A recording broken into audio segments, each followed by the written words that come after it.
অবশেষে সরকারি চাকরিজীবীদের জন্য একটি দারুণ সুখবর দিল সরকার। অবশেষে নবম পে স্কেল হচ্ছে।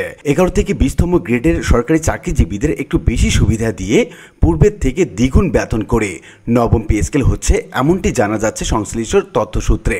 তো কি বলা হচ্ছে মূলত সরকারের পক্ষ থেকে, কি বলা হচ্ছে এই তথ্যসূত্রে, এই সংক্রান্ত বিস্তারিত তথ্য জানাবো আজকে ভিডিওতে। প্রিয় ভিউয়ার্স, আজকে নতুন ভিডিওতে সবাইকে স্বাগত জানাচ্ছি। আপনি যদি আমার চ্যানেলে নতুন হয়ে থাকেন তাহলে এরকম গুরুত্বপূর্ণ ভিডিওর আপডেট পেতে চ্যানেলটি সাবস্ক্রাইব করে রাখুন। ভালো লাগলে লাইক কমেন্ট করুন আর সম্পূর্ণ ধারণা পেতে পুরো ভিডিওটি না টেনে দেখুন। তাহলে শুরু করা যাক।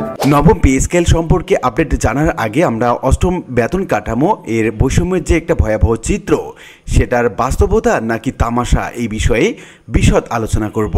আপনি জানেন কি 2015 সালে অষ্টম জাতীয় বেতন কাঠামোতে এমন একটি ভয়াবহ বৈষম্য রয়েছে যা ব্রিটিশদের উপনিবেশিক শাসনকেও হার মানায়। হ্যাঁ বন্ধুরা, আজকে আমরা এই পে স্কেলের সেই সব চিত্র তুলে ধরব যেগুলো দেখলে আপনি নিজের চোখে বিশ্বাস করতে পারবেন না। এই কাঠামো তৈরি করেছে দেশের সর্বোচ্চ মেধাবী আমলারা, অথচ এ যেন গরিব কর্মচারীদের জন্য এক নির্মম পরিহাস। চলুন দেখে নেই এই বেতন কাঠামো আমাদের কর্মচারীদের ভাগ্যকে কিভাবে সাপে লুডু বানিয়েছে। চলুন শুরু করি 20তম গ্রেড থেকে, যেটা সবচেয়ে নিচের গ্রেড। 20তম গ্রেডে বেতন ধরা হয়েছে ৮,২৫০ টাকা। এরপর গ্রেড বাড়ে, কিন্তু বেতন বাড়ে কত? মাত্র 250 টাকা। অর্থাৎ 19তম গ্রেডের বেতন ৮,৫০০ টাকা। তারপর 18তম গ্রেডে ৮,৫০০ থেকে ৮,৮০০ হয়ে 300 টাকা বৃদ্ধি পেল। 17তম গ্রেড ৯,০০০ টাকা। 16তম গ্রেডে ৯,৩০০ টাকা। সর্বোচ্চ 300 থেকে 400 টাকা করে বেতন বৃদ্ধি পাচ্ছে। এভাবে 20তম থেকে 13তম গ্রেডে বেতন বাড়ে খুবই সামান্য হারে। একবার 200 টাকা, একবার 300 টাকা, আবার 500 টাকা।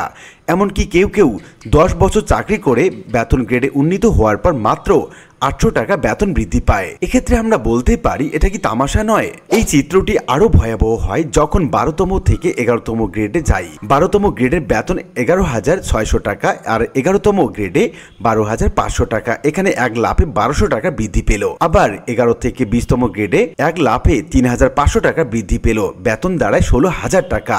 এই পর্যায়ে এসে বোঝা যায় যারা উচ্চ গ্রেডে আছেন তারা যেন লিফটে উঠছেন, আর নিচের গ্রেডে কর্মচারীরা মই বেয়ে বেয়ে ধীরে ধীরে উপরে ওঠার চেষ্টা করছেন। চলুন আরো দেখি। 11 থেকে 9তম গ্রেডে বেতন 16,000 থেকে 22,000 টাকা।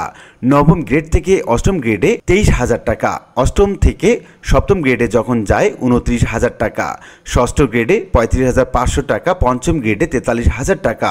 চতুর্থ গ্রেডে 50,000 টাকা। তৃতীয় গ্রেডে 56,500 টাকা। দ্বিতীয় গ্রেডে 66,000 টাকা। আর প্রথম গ্রেডে 78,000 টাকা। এখানে প্রতিটি ধাপে 6,000 থেকে 7,000 টাকা করে বৃদ্ধি পাওয়া হয়েছে। একদিকে এক ধাপে 300 টাকা, অন্যদিকে এক ধাপে 7,000 টাকা। এটা কি কোনো যুক্তিযুক্ত বেতন কাঠামো হতে পারে?